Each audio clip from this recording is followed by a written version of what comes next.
Well, hello friends. It's Carl here, Bohemian Nomad.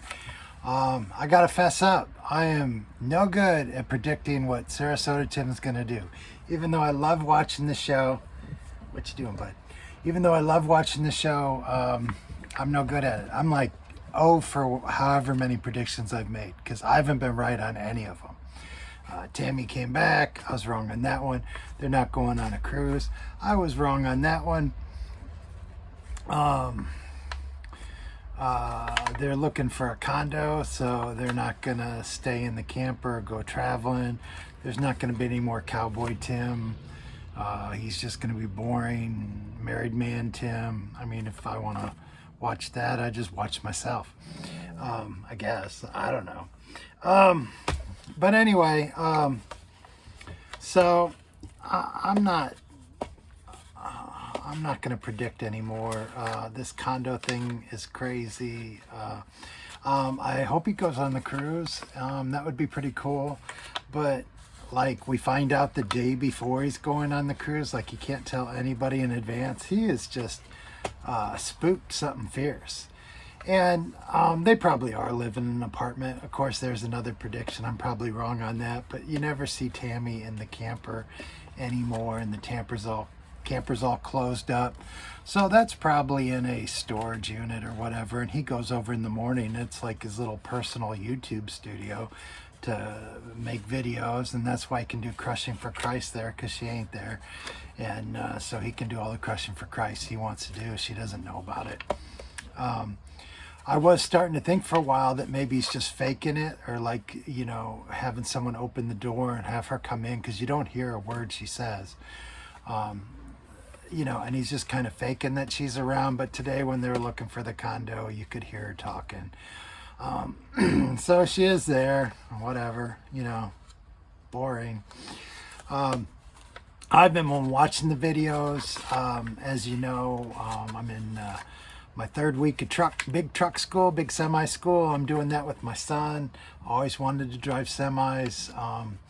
I'm in my second job, second career thing. So now we've been getting recruited. He's been getting recruited by Warner, which he really wants to go to Warner, Schneider. There's a lot of big ones, TMC, Pepsi. Pepsi, I could stay home every day and drive. The other ones, I got to go out on the road for 2 weeks and come back.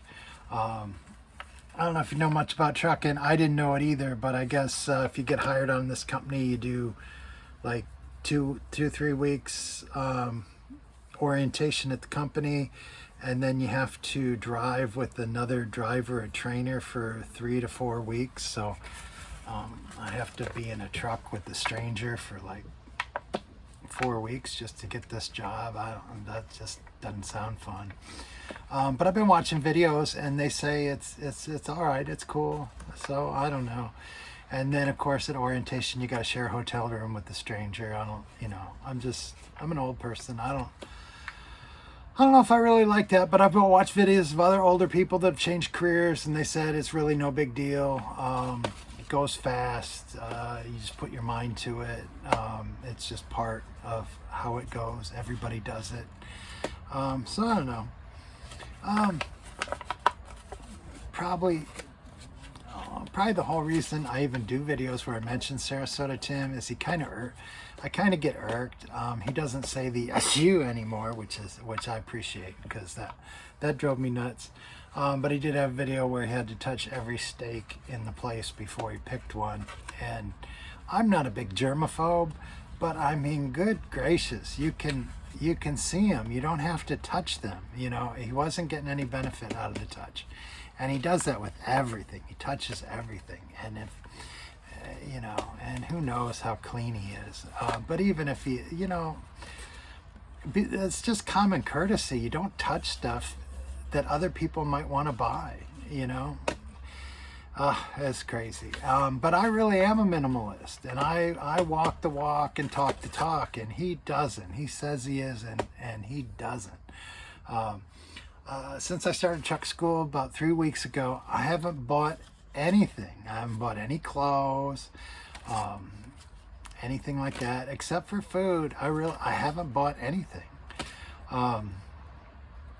So I'm not buying anything. My closet is 12 inches and it all fits in there just fine. And then my folded clothes fit in two 12 by 12 cubes. And that's all my stuff. I mean, probably the biggest stuff I have that I'd have to pack up is the stuff I got for YouTube, the light and the camera, and maybe getting another phone because I was zooming, because I was out in the country today and there were cattle, and if I could have zoomed in on them, there's this one cow giving me a dirty look, and that would have been cool if you could have seen that. And I go by a bunch of graveyards out in the country where there's only, you know, they're all from the 1800s, and there's only like 20 graves, and some of those are pretty interesting. So I like to show that. And I mean, Sarasota Tim, he's showing off a watch collection. He's got like 5 watches or something like that. And if that floats his boat, if he loves those watches, that's totally cool. I mean, I love watching him tell me, this is a watch, this is a bezel, it turns, it does this stuff. You know, that I find that kind of entertaining because I mainly just listen to it. I don't really watch it. But you can only wear one watch at a time, you know, so I don't know why you got to have 5 watches. And my phone has the time on it, so that's why I stopped wearing a watch. And really, if you go everywhere you go except maybe a casino, there's a clock on the wall, or the receipt that prints out has the time on it, or your car has the time on it. The time is everywhere. And so I really don't even know why anybody would buy a watch anymore, other than if they're just trying to impress somebody, which is what that watch is probably supposed to do, to impress somebody. And he talked about the cross pens, which I thought was cool because my dad was a dentist and my great-great-grandfather was an attorney in this same town that I'm in, that I've been an attorney, which was super cool because there were, when I was like just coming out of law school, there were like attorneys in their 80s, and they were telling me how they were just young people like myself when they started practicing law. My great-great-grandfather was, you know, in his early 60s or late 60s. He died pretty early. So that was super cool. But anyway, but he had a cross pencil, and I always thought that was super cool, but I lose pens all the time, and it would really bug me to lose a pen. And Sarasota Tim, he got those $300 sunglasses, and when he thought he'd lost them, he'd like have a heart attack or whatever. I got like $10 pair of sunglasses, so if they get lost or they fall off or they get crushed, I don't care. It's not a big deal. I mean, that's when you're letting your stuff control your life, you know, that it gets overpowered. And I mean, the phones do. I mean, like if I lose my phone, excuse me, I take this medicine for type 2 diabetes. It really gives me the coughs. Pity the fool that's got to spend a couple weeks in a truck with me because I got these coughs. But anyway, but I'm sure I'll have to put up with stuff too. If I do that, I don't know. Son, we could maybe buy a truck and be owner operators, but I heard the insurance is crazy high until you get 2 years of driving experience. So I don't know. I don't think we make any money with crazy high insurance, and insurance is high enough as it is. And I don't really think Tammy stays in that trailer. Of course, here's another prediction, but the reason I think so is because when they came back, every night they stopped, they stayed in a hotel. So what makes it any different when you're in Sarasota? And the places they say he's hanging out is a not so nice trailer park, so that's even less reason she'd want to stay there. So I don't know, maybe they got a hotel or they're staying in an apartment while they're looking for a house, but she has no interest in living in this camper. And you're seeing that the trucks going by the wayside, because if they're going to live in these communities, they're not allowed to have trucks under the HOA rules. Most of those HOAs don't allow trucks, because then with trucks comes campers, and then the truck brings in a camper to the condo association. They know, they've been around the block. It's not the first time someone's had a truck in one of these communities. So, you know, that's all the way. The other thing I got a problem is well, you know, and then he's buying shorts, and he's got to buy name brand stuff. You know, this is called Croft and Barrel. I get it at Kohl's. You can get this in, I don't know, probably a super nice thing, but it's just generic.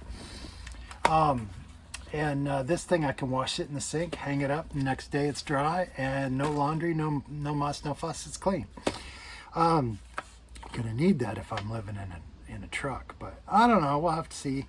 That's all up in the air. That's kind of fun. But anyway, they stayed in the hotel. I'm also a little concerned about the pew pew, the change your mind thing that he has around. I mean, why does he got to show that? I mean, almost everybody that needs protection has it, and has the ability to carry it, and has the ability to fully maximize their Second Amendment protections.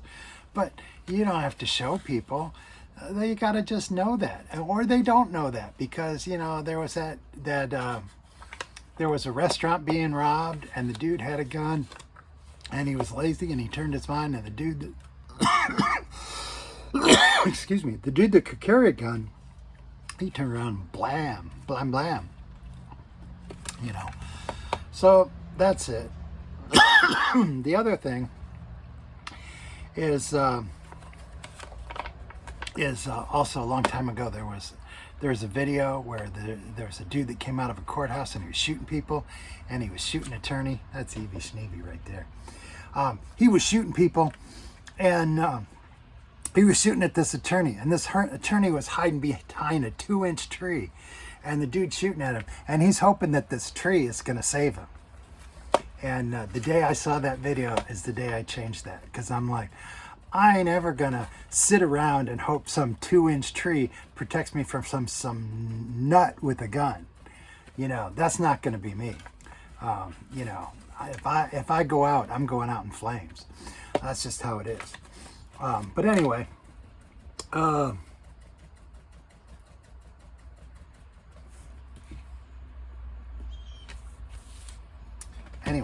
I went over all the stuff I just looked at in my notes, but I'm an old person and I forget things.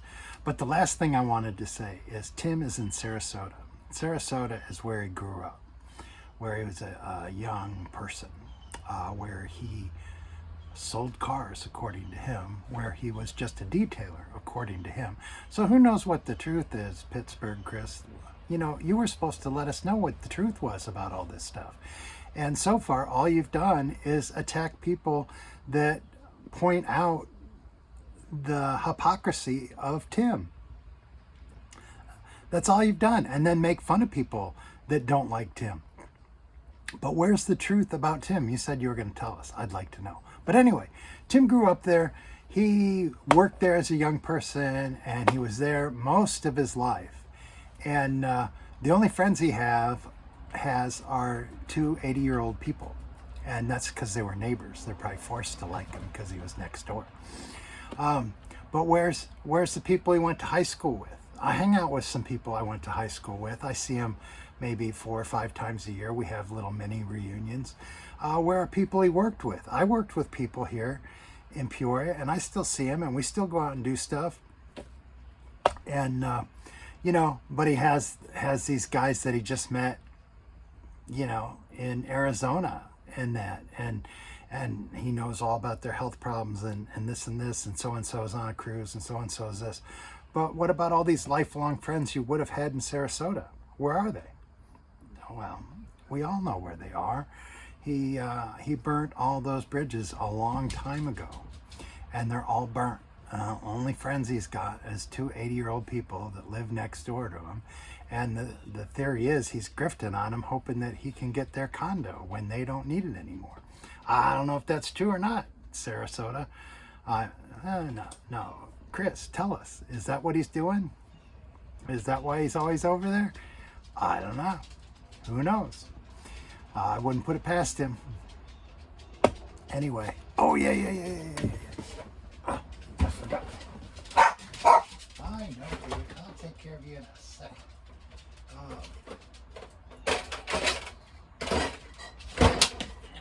Sorry about that, but this is the first night I've actually gotten back home. I started work at 5:30 in the morning. I delivered heavy bulk for Amazon. We did that.